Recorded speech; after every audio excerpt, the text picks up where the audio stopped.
ये रही एक प्रेरणादायक कहानी, सरल और दिल छूने वाली। छोटी सी कोशिश। एक गांव में आरव नाम का एक लड़का रहता था। वो पढ़ाई में बहुत तेज नहीं था, लेकिन उसके अंदर एक बात बहुत खास थी। वो कभी हार नहीं मानता था। स्कूल में जब भी उसे कोई कठिन सवाल मिलता, बाकी बच्चे उसे चिढ़ाते थे, पर आरव हर बार मुस्कुराकर कहता, मुश्किलें बताती हैं कि मुझे और बेहतर बनना है। एक दिन उसके शिक्षक ने पूरे स्कूल के सामने पहाड़ की चोटी तक दौड़ लगाने की घोषणा की। सब बच्चे उत्साहित थे, लेकिन आरव थोड़ा डर गया। चोटी तक पहुंचने का रास्ता ऊबड़ खाबड़ था। दौड़ शुरू हुई। तेज तेज दौड़ते बच्चे पहाड़ चढ़ने लगे और आरव सबसे पीछे था। कुछ ही देर में कई बच्चे थककर बैठ गए। कुछ लौट आए, पर आरव धीरे धीरे हांफते हुए भी आगे बढ़ता रहा। रास्ते में उसने खुद से कहा, मैं तेज नहीं हूं, लेकिन मैं रुकूंगा भी नहीं। काफी समय बाद जब वो चोटी पर पहुंचा, तो उसने देखा वहां सिर्फ शिक्षक खड़े थे। दुश्मन कोई नहीं था। प्रतियोगिता खत्म हो चुकी थी। वो उदास हो गया और बोला, सर, मैं हार गया। शिक्षक मुस्कुराए और बोले, आरव, बाकी सब तेज थे पर रुक गए। तुम धीरे थे, लेकिन रुके नहीं। जीत हमेशा गति से नहीं, दृढ़ता से मिलती है। आरव को समझ आ गया कि असली जीत वह नहीं जो सबको दिखे। असली जीत वो है जब आप खुद को हारने नहीं देते। एक दीपक की ताकत। एक छोटे से कस्बे में वेदांत नाम का लड़का रहता था। उसके पिता मोमबत्तियां बनाकर बेचते थे। घर बहुत साधारण था और अक्सर पैसे की कमी रहती थी। एक रात बिजली चली गई। पूरा कस्बा अंधेरे में डूब गया। वेदांत ने अपने घर के बाहर एक छोटी सी मोमबत्ती जलाई। उसके पिता ने हल्की मुस्कान के साथ पूछा, एक मोमबत्ती से क्या होगा बेटा? वेदांत बोला, अगर मैं अंधेरे को खत्म नहीं कर सकता, तो कम से कम उसके एक कोने में रोशनी तो कर सकता हूँ। धीरे धीरे पड़ोसियों ने भी अपने घर के बाहर मोमबत्तियां जलाई। देखते ही देखते पूरा मोहल्ला रोशनी से चमक उठा। अगले दिन स्कूल में शिक्षक ने वेदांत की सोच की तारीफ करते हुए कहा, दुनिया के बड़े बदलाव हमेशा एक छोटी सी कोशिश से शुरू होते हैं। कभी यह मत सोचो कि तुम अकेले क्या कर लोगे। एक दीपक भी अंधेरे को चुनौती देने की ताकत रखता है। इस बात ने वेदांत का जीवन बदल दिया। वो हर काम में छोटे छोटे कदम उठाता रहा और उन्हीं कदमों ने उसे आगे चलकर एक बड़ा सामाजिक कार्यकर्ता बना दिया। वो रास्ता जहां कोई नहीं जाता। एक लंबी प्रेरणादायक कहानी। एक गांव था, मधुवन। चारों ओर हरियाली, नदी और पहाड़। उसी गांव में रहता था निखिल, 17 साल का शांत स्वभाव वाला लड़का। निखिल एक साधारण परिवार से था। उसके पिता किसान थे और उसकी मां घर पर ही लकड़ी की छोटी छोटी चीजें बनाकर बेचती थी। निखिल की एक आदत थी, वो सपने बड़े देखता था। वो पढ़ाई में ठीक था, पर सबसे अलग उसकी जिज्ञासा थी। वो हर चीज का कारण जानना चाहता था। कहानियां पढ़ता, लोगों से बात करता और भविष्य के बारे में सोचता रहता। लेकिन गांव के लोग कहते थे, सपनों से पेट नहीं भरता। भाग एक। गिरना और उठना। एक दिन स्कूल में विज्ञान प्रदर्शनी की घोषणा हुई। निखिल ने तय किया कि वो एक ऐसा मॉडल बनाएगा जिससे बिजली बन सके। गांव में बिजली जाती रहती थी। वो चाहता था कि उसका मॉडल किसी दिन गांव के काम आ सके। उसने नदी से पानी का बहाव इस्तेमाल करके छोटा सा टरबाइन बनाने की कोशिश की। दिन रात मेहनत की, लेकिन मॉडल चालू होते ही फट गया। स्कूल में सब हंसने लगे। उसका दोस्त करण बोला, यार, तू इतना बड़ा साइंटिस्ट बनने की कोशिश क्यों करता है? तू गांव का लड़का है, बस। उस दिन निखिल टूट गया। घर आकर उसने मॉडल के टूटे हुए हिस्सों को देखा और सोचा, शायद लोग सही है, मैं नहीं कर पाऊंगा। उसकी मां पास आई, उसके सिर पर हाथ फेरा और बोली, गलती से अगर डर गया तो तू फिर कभी नया नहीं बनाएगा। पेड़ भी तूफान से डरता तो फल कैसे देता। मां की बात ने उसे झकझोर दिया। निखिल ने फैसला किया, वो हार नहीं मानेगा। भाग 2। नया सफर। उसने फिर से काम शुरू किया। किताबें पढ़ी, इंटरनेट कैफे गया, नदी के बहाव को समझा, बारीकियां सीखी। उस साल उसने प्रदर्शनी में हिस्सा नहीं लिया, लेकिन उसने सीखना नहीं छोड़ा। धीरे धीरे उसके मॉडल बेहतर होने लगे।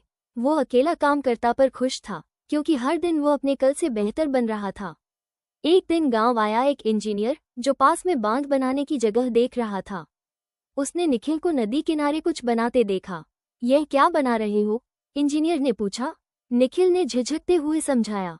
इंजीनियर ने मॉडल चलाया। मॉडल बहुत छोटा था, पर बिजली की एक हल्की सी रोशनी पैदा हुई। इंजीनियर ने मुस्कुराकर कहा, तुम्हारे अंदर हुनर है, इसे यूं ही मत छोड़ना। भाग 3। संघर्ष का समय। निखिल 12वीं पास कर चुका था और वो इंजीनियरिंग पढ़ना चाहता था, लेकिन घर की हालत खराब थी, फीस चुकाना मुश्किल था। उसके पिता ने धीरे से कहा, बेटा, पढ़ाई तो कर ले, पर अगर हम पैसे न दे पाए तो हमें दोष मत देना। निखिल कुछ नहीं बोला। उस रात उसे नींद नहीं आई। अगली सुबह वो खेत में गया और खुद से बोला, अगर रास्ता नहीं है तो मैं खुद रास्ता बनाऊंगा। उसने गांव में बच्चों को पढ़ाना शुरू किया। किसानों के लिए खेती के सरल तरीके बताने लगा, लकड़ी के खिलौने बेचने लगा। थोड़े थोड़े पैसे जोड़कर उसने कॉलेज की फीस भर दी। लोग अब उसे नए नजरिए से देखने लगे। भाग 4। नया शहर, नई लड़ाई। कॉलेज शहर में था। निखिल ने कभी इतना बड़ा शहर नहीं देखा था। क्लास में कुछ बच्चे अमीर थे, लैपटॉप, महंगे फोन, और निखिल सिर्फ एक नोटबुक लेकर बैठता। कई बार उसे शर्म आती। कभी कभी वो अकेला बैठकर रोता, लेकिन उसे माँ की बात याद रहती। पेड़ तूफान से नहीं डरता। वो लाइब्रेरी में घंटों बैठकर पढ़ता, खुद से मशीनें बनाता। धीरे धीरे लोग उसकी काबिलियत को पहचानने लगे।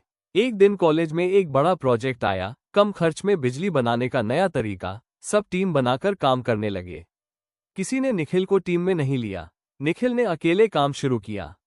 उसने अपने गांव की नदी को याद किया। वही पानी, वही बहाव। कई दिनों तक वो जागता रहा, प्रयोग करता रहा, असफल होता रहा, लेकिन रुकता नहीं था। भाग 5। वो दिन जिसने सब बदल दिया। प्रोजेक्ट के दिन सब मॉडल लेकर आए। अधिकतर मॉडल बहुत महंगे थे और कई तो ठीक से काम भी नहीं कर रहे थे। निखिल ने अपना मॉडल चालू किया। छोटा सा टरबाइन, सस्ता, साधारण, लेकिन लगातार बिजली बना रहा था। सभी लोग स्तब्ध थे। प्रिंसिपल बोले, इतना सस्ता और प्रभावी मॉडल मैंने कभी नहीं देखा। उस मॉडल पर निखिल को राष्ट्रीय स्तर का अवार्ड मिला। उसे स्कॉलरशिप मिली और आगे पढ़ने का पूरा खर्च सरकार ने उठाया।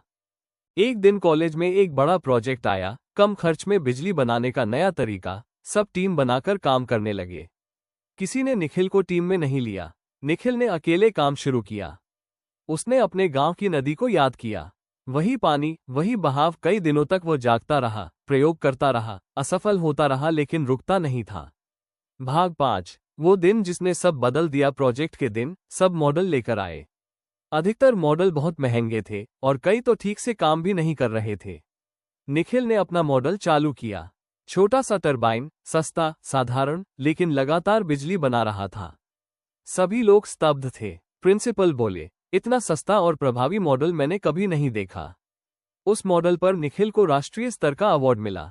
उसे स्कॉलरशिप मिली और आगे पढ़ने का पूरा खर्च सरकार ने उठाया। भाग 6। लौटकर वही जाना जहां सब शुरू हुआ। कई साल बाद निखिल एक बड़ा इंजीनियर बन चुका था। वो विदेश तक गया, पर उसके दिल में हमेशा गांव बसता था। एक दिन वह वापस मधुवन लौटा। गांव अब भी अंधेरे से जूझ रहा था। निखिल ने अपने साथियों के साथ मिलकर एक छोटा हाइड्रो पावर प्लांट बनाया, बिल्कुल उसी तरह का जैसा उसने बचपन में बनाया था। बस अब असली था। गांव में पहली बार बिजली लगातार जलने लगी। लोग खुश होकर बोले, निखिल, तू हमारे गांव का गर्व है।